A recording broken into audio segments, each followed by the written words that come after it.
மல்லி ரொம்பவே கஷ்டப்பட்டு போராடி அவங்க உயிரை பணையம் வச்சு இப்போ வெண்பாவை மீட்டு வீட்டுக்கு கூட்டிகிட்டு வந்திருக்கிறாங்க. சரி, ஓகே, மல்லி கூட்டிகிட்டு வந்துட்டாங்க அப்படின்னு சொல்லி அவங்க பாராட்ட கூட வேண்டாம், அவங்கள தூற்றாமல் இருந்தால் சரிதான். இந்த நிஷா வரவுமே வெண்பாவை கட்டி பிடிச்சி அழுறாங்க. வெண்பா வெண்பா அப்படிங்கிற மாதிரி சொல்கிறாங்க. இந்த வீட்டில் என் அக்கா பொண்ணுக்கு பாதுகாப்பு இல்லை அப்படிங்கிறதால நான் என் அக்கா பொண்ணை கையோடு கூட்டிகிட்டு போகிறேன் அப்படிங்கிற மாதிரி சொல்கிறாங்க. அவ்வளோ கஷ்டப்பட்டு மல்லி காப்பாற்றி வீட்டுக்கு கூட்டிகிட்டு வந்திருக்கிறாங்க. நீங்கள் வந்து ஈஸியாக நான் கூட்டிகிட்டு போகிறேன் அப்படிங்கிற மாதிரி சொல்கிறாங்க. கதையில் வெண்பா காணாமல் போய் 1 வாரம் ஆகுது அப்படிங்கிற மாதிரி சொல்கிறாங்க. ஆனால் நம்ம பார்க்குற நமக்கு 1 மாதம் தாண்டி ஆக தான் செஞ்சுது. சரி, நம்ம வெண்பாவை காணுமே, நம்ம ஏதாச்சும் ஒரு முயற்சி எடுக்கணும் அப்படிங்கிற மாதிரி இந்த நிஷா ஏதாச்சும் பண்ணாங்களா? எந்த ஒரு விஷயமும் அவங்க பண்ணலை. ஆனால் இப்போ கூலாக வந்து நான் என் வெண்பாவை கூட்டிகிட்டு போகிறேன் அப்படிங்கிற மாதிரி சொல்கிறாங்க. ஆனால் சரியான பதிலடை இப்போ விஜய் கொடுத்துட்றாங்க. நானும் மல்லியும் வெண்பாவை நல்ல விதமாக தான் பார்த்துட்ருக்கோம். ஏற்கனவே கோர்ட்லேயே சொல்லிட்டாங்க அவங்க அப்பா அம்மா கூட தான் இருக்கணும் அப்படிங்கிற மாதிரி. நீ ஏன் இப்போ தேவையில்லாமல் பிரச்சனை பண்ணிகிட்டு இருக்கிற, உன் வேலையை பார்த்துட்டு போ அப்படிங்கிற மாதிரி சொல்லிடுறாங்க.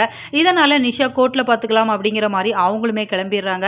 ஆனால் ராஜியை பொறுத்த வரைக்கும் இப்போவுமே மல்லி மேலே அவங்களுக்கு ஒரு சந்தேகம் இருக்குது அப்படிங்கிற மாதிரி தான் சொல்கிறாங்க. ராஜிக்கு மல்லி மேலே சந்தேகம்லாம் இல்லை. ஏன்னா அவங்கள பொறுத்த வரைக்கும் மல்லிக்கும் விஜய்க்கும் பிரச்சனை வரணும் அப்படின்னா மல்லிக்கும் வெண்பாவோட கடத்தலுக்கும் ஏதாச்சும் ஒரு சம்மந்தம் இருக்குது அப்படிங்கிற மாதிரி நம்ம கொளுத்தி போட்டுட்டே இருந்தோம் அப்படின்னு சொன்னால் விஜய் மல்லி மேலே கோபத்தை காமிப்பாங்க அப்படிங்கிற ஒரு எண்ணத்தோடு தான் இப்போ ராஜி செயல்பட்டு இருக்கிறாங்க. அதுவே சரி அப்படிங்கிற மாதிரி தான் இப்போ விஜயுமே தலையாட்டுற மாதிரி தான் தெரியுது. ஒரு சில சமயங்களில் மல்லிக்கு சப்போர்ட் பண்ணுற மாதிரி பேசுகிறாங்க அப்படின்னு சொன்னாலுமே அவங்க உள் மனசில் என்ன இருக்குது அப்படிங்கிறதே தெரியலை. மல்லி மேலே கோபத்தை காமிக்கிற மாதிரி தான் இப்போவுமே காமிச்சிட்ருக்குறாங்க. இப்போ வெண்பாவுக்கு வேறு உடம்பு சரியில்லை. ஹாஸ்பிட்டலில் டெஸ்ட் பண்ணி பார்க்குறப்ப வெண்பா ரொம்பவே ப்ரெஷராக இருக்கிறாங்க.